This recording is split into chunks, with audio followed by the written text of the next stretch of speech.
Belum belum belum. Nah, baik, terima kasih. Assalamualaikum warahmatullahi wabarakatuh. Pada kesempatan kali ini kami akan mempresentasikan reaktor fusi nuklir yang berjudul Helion Energy.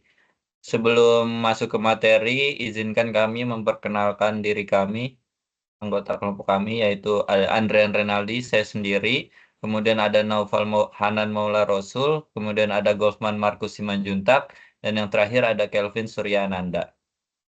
Next. Oke, baik. Sebelumnya, apa itu Helion Energy? Jadi, Helion Energy ini didirikan pada tahun 2013 di Redmond, Washington, Amerika Serikat. Helion Energy adalah perusahaan yang berfokus pada pengembangan teknologi fusi nuklir untuk menghasilkan energi bersih dan terbarukan. Helion Energy berupaya menciptakan reaktor fusi yang efisien dan dapat dioperasikan secara komersial untuk menggantikan pembangkit energi berbasis fosil yang terkontribusi pada pemanasan global. Teknologi yang dikembangkan oleh Helion Energy bertujuan untuk mereplikasi proses yang terjadi di dalam inti bintang, di mana dua atom hidrogen digabungkan untuk membentuk helium, melepaskan energi dalam jumlah besar. Next. Nah, jadi ini adalah gambar model Helion Energy dengan berbagai komponen di dalam Helion Energy itu sendiri. Oke, next. Nah, kemudian ada cara kerja Helion Energy. Yang pertama, Helion Energy menggunakan deuterium dan tritium, dua isotop hidrogen sebagai bahan bakar fusi. Deuterium dan tritium dipanaskan menjadi plasma pada suhu sangat tinggi. Kemudian medan magnet digunakan untuk menjaga dan mengendalikan plasma agar tetap berada pada jalur yang tepat. Terus plasma dikompresi lebih lanjut dengan medan magnet untuk meningkatkan suhu dan tekanan. Kemudian inti deuterium dan tritium bergabung dalam reaksi fusi menghasilkan energi. Dan yang terakhir, energi yang dihasilkan dari fusi dikumpulkan dan diubah menjadi listrik untuk digunakan secara komersial. Lalu selanjutnya ada keunggulan dari Helion Energy. Yang pertama ada pendekatan teknologi yang lebih efisien dan terjangkau. Helion Energy menggunakan pendekatan magnetis target fusion yang lebih efisien dibandingkan dengan metode fusi lainnya seperti tokamak yang digunakan oleh ITER. Lalu yang kedua ada sumber energi tanpa emisi karbon. Helion Energy ini menggunakan bahan bakar yang tidak menghasilkan emisi gas rumah kaca. Helion Energy dapat menghasilkan energi yang bersih tanpa dampak buruk terhadap lingkungan. Lalu yang ketiga, yaitu ukuran dan biayanya itu lebih rendah. Karena Helion Energy ini mengembangkan reaktor yang lebih kecil dan lebih terjangkau. Hal ini membuat teknologi mereka lebih mudah untuk diproduksi, diuji, dan diterapkan dalam skala komersial. Dan yang keempat, ada sumber energi yang tidak terbatas.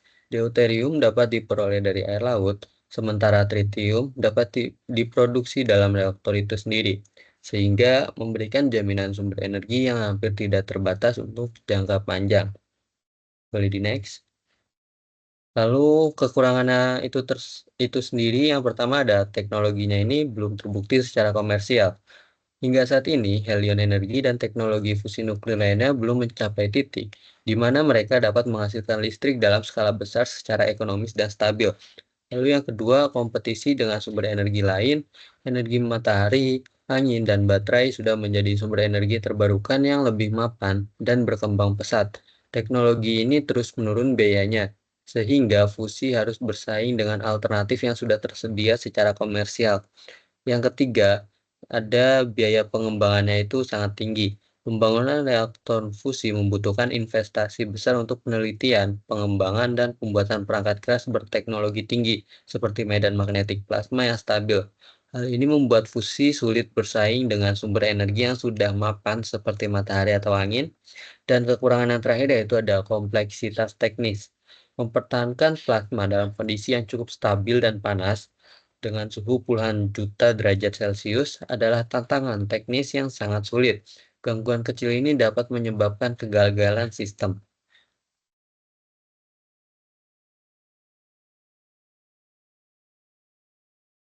Baik, izin melanjutkan mengenai Helion Energy. Jadi fokus pada jadi Helion Energi itu fokus pada energi bersih dan terbarukan. Helion Energi menawarkan visi besar untuk menghadirkan energi bersih tanpa emisi gas rumah kaca melalui teknologi fusi nuklir.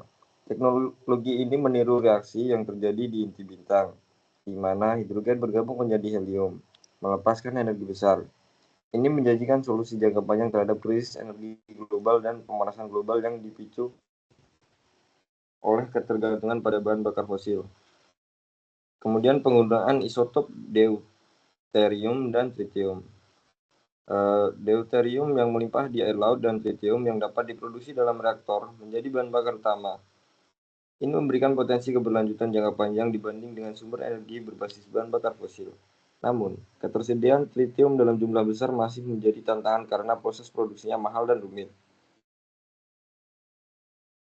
Kemudian mengenai teknologi magnetized target fusion atau MTF. MTF yang digunakan oleh Helion dianggap lebih efisien dibandingkan teknologi tokamak yang digunakan ITER. Dalam pendekatan ini, plasma dipanaskan ke suhu ekstrim menggunakan medan magnet lalu dikompresi untuk memicu reaksi fusi. Pendekatan ini memungkinkan desain reaktor yang lebih kecil dan lebih terjangkau sehingga mempercepat pengembangan komersial.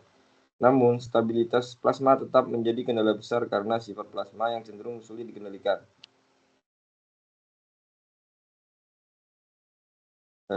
Kemudian potensi energi yang tak terbatas. Fusi nuklir memiliki potensi besar sebagai sumber energi hampir tak terbatas, namun hingga saat ini belum ada teknologi yang mampu menghasilkan listrik dan fusi secara stabil dan ekonomis dalam skala besar. Helion, seperti banyak proyek fusi lainnya, masih berada dalam tahap pengembangan dan pengujian prototipe. Kemudian tantangan utama mengenai kompleksitas teknologi. Memanaskan plasma hingga puluhan juta derajat Celcius dan menjaga stabilitasnya membutuhkan teknologi canggih yang sangat mahal.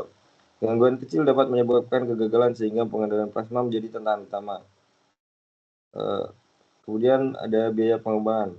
Investasi besar diperlukan untuk peneliti, pengembangan, dan pembangunan perangkat keras strategis seperti medan magnetik yang stabil. Kemudian persaingan dengan energi terbarukan lainnya. Energi matahari, angin, dan baterai telah menjadi sumber energi yang terbarukan yang berkembang pesat dengan biaya yang terus menurun. Kemudian mengenai masa depan teknologi fusi nuklir. Jika Helion dan teknologi serupa berhasil menyelesaikan tantangan teknis dan ekonomis, fusi nuklir dapat menjadi solusi revolusioner bagi kebutuhan energi dunia. Teknologi ini memiliki potensi untuk mengubah sistem energi global dengan memberikan energi bersih yang aman dan tak terbatas. Namun, persaingan dengan teknologi terbarukan yang lebih mapan mengharuskan fusi menunjukkan keunggulan secara signifikan. Oke, baik. Selanjutnya adalah dampak terhadap lingkungan. Yang di sini pertama ada dampak positif. Pertama yaitu keuntungannya emisi karbon rendah. Energi fusi menghasilkan emisi karbon yang hampir nol, berbeda dengan pembangkit listrik berbasis bahan bakar fosil. Hal ini membantu mengurangi jejak karbon global dan memitigasi perubahan iklim. Lalu yang kedua di sini sumber energi berkelanjutan. Bahan bakar yang digunakan atau deuterium dan helium-3 melimpah dan dapat diakses tanpa merusak ekosistem. Deuterium misalnya dapat diekstraksi dari air laut. Lalu yang ketiga di sini ada peningkatan kualitas udara. Dengan menggantikan pembangkit listrik berbasis fosil, teknologi ini berkontribusi pada penurunan polusi udara yang berdampak buruk pada kesehatan manusia dan ekosistem. Selanjutnya adalah dampak negatifnya. Yang pertama, dampak lingkungan dari pembangunan fasilitas. Pembangunan fasilitas reaktor membutuhkan bahan baku seperti logam dan komponen lainnya, yang proses penambangannya dapat merusak lingkungan. Lalu yang kedua, potensi risiko lingkungan dari kegagalan teknologi. Meski energi fusi relatif aman, kegagalan teknis atau desain dapat menyebabkan pelepasan energi yang tidak terkendali, meskipun tidak seberbahaya kecelakaan reaktor fisi. Lalu yang terakhir, konsumsi energi selama pengembangan. Proses pengembangan teknologi energi fusi membutuhkan energi besar, yang saat ini sebagian besar mungkin masih bergantung pada sumber energi fosil. Lalu untuk kesimpulannya pada Helion Energi berada di garis depan pengembangan teknologi fusi nuklir. dengan pendekatan inovatif dan visi jangka panjang untuk energi bersih. Meskipun tantangan teknis dan ekonomis yang besar masih ada, keberhasilan dalam skala besar akan menjadi tonggak penting dalam transisi menuju masa depan yang lebih yang lebih hijau dan berkelanjutan. Baik, terima kasih. Sekian dari kelompok kami, kurang lebihnya mohon maaf. Wassalamualaikum warahmatullahi wabarakatuh.